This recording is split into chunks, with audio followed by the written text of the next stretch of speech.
مولوي صاحب دا محرم میاشت ده که نه عام طور باندې زمونږ په دې خواوشا یعنې د پښتنو په دې علاقو کې حال نور خلکو کې دا مشهوره چې محرم کې دومره غټ غم شوی امام حسین رضی الله عنه شهید شوی دی په دې کې خوشحالیانې مه مناوئ واده مه کوئ د دې څیزونو څه حقیقت شته که هسې تش افواګانې دي یاره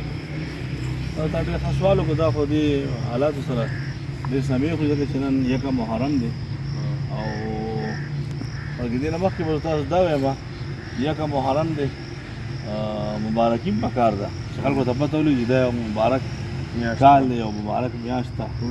او لکه څنګه چې پیغمبر علیه الصلاة والسلام شعبان کې اخره کې تقریر کوو که نه سلمان فارسي رحمه والا حدیث دی نو په هغې کې دا دي چې اتاکم شهر مبارک نو دلته بعضې علما فرمایي چې لکه مبارکي هم ورکولی شي باقاعده چې خلکو ته پته ولګي چې یاره یو اسلامي میاشت شروع شوه پوه شولې نو یو خو اسلامي میاشت شروع شوله محرم دا اولنۍ میاشت ده که نه او په دې میاشت کې دا د یو د عزم او د سبق او د جهد مسلسل میاشت ده دا په دې کې یو سبق دی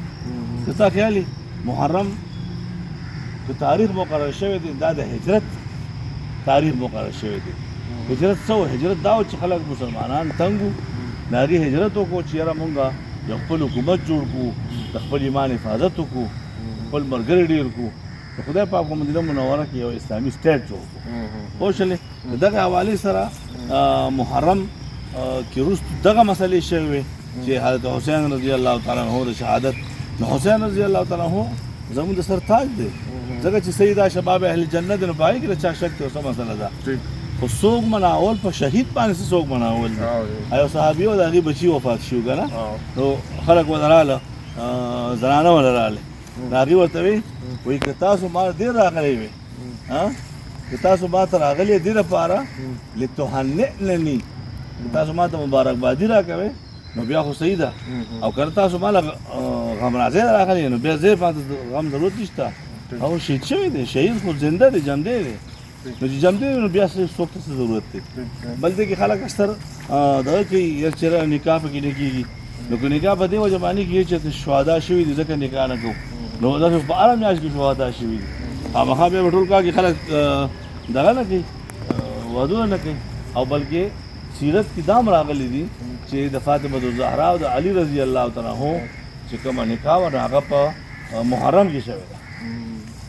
مولوي صاحب بل په ګیدې کې یو هغه دی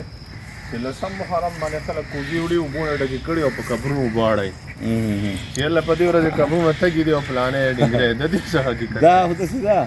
چې لا خو خالص پسې یو ګپ خلکو جوړ کړی دی لکه ګوره حضرت حسین رضی الله تعالی عنه په دغه باندې ورتوي چې را په کربلا کې شهید شوی دی نو حسین په کربلا کې شهید شوی دی او قبرونو او دې ته اوبه چې کوم دي نو په سیدا جان او محمد جان باندې اچي او په آغا جان باندې او هغه په کربلا کې شهید شوی دی او دوی په پېښور کې او په چترال کې او په پنجاب کې په قبرونو باندې اوبه اچي پوه شولې او په قبر باندې اوبه د قبر لاندې چې کوم عمل دی که هغه د سړي ښه نو د پاسه دې په ایسم نه دننه به جنت او که د پاسه پې ته چمن هم جوړ کړي که نه او خمردار دغه هم پې جوړ کړي خو د هغه عمل صحیح نه دی نو بیا روضة من ریاض الجنه او حفرة من حفر النیران او بل دې کې دا چې په دې لسم محرم باندې خلک خیراتونه کوي د دې خیرات څه حقیقت شته نو دې کې اصل کې مختلف روایات دي او دا روایات یو شپږ روایات پکې راغلي دي او دا روایات ټول ضعیف دي خو لکه د فضیلت په درجه کې په دې باندې عمل کیدی شي که څوک عاشورا په ورځ باندې په خپل اهل و عیال باندې خوراک وکړي نو الله پاک به ټول کال رزق فراخه کړي صحیح شو خو که څوک د حسن او د حسین رضی الله تعالی عنہ په نوم باندې نیاز کوي نو دا بیا ناجایز دی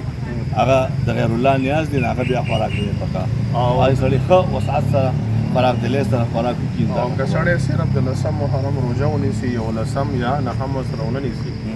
د دې شریف حیثیت څه شی دی نو صحیح ده روژه خو صحیح ده د روژې خپل یو ثواب دی په دغه ورځ باندې روژه ممنوع نه ده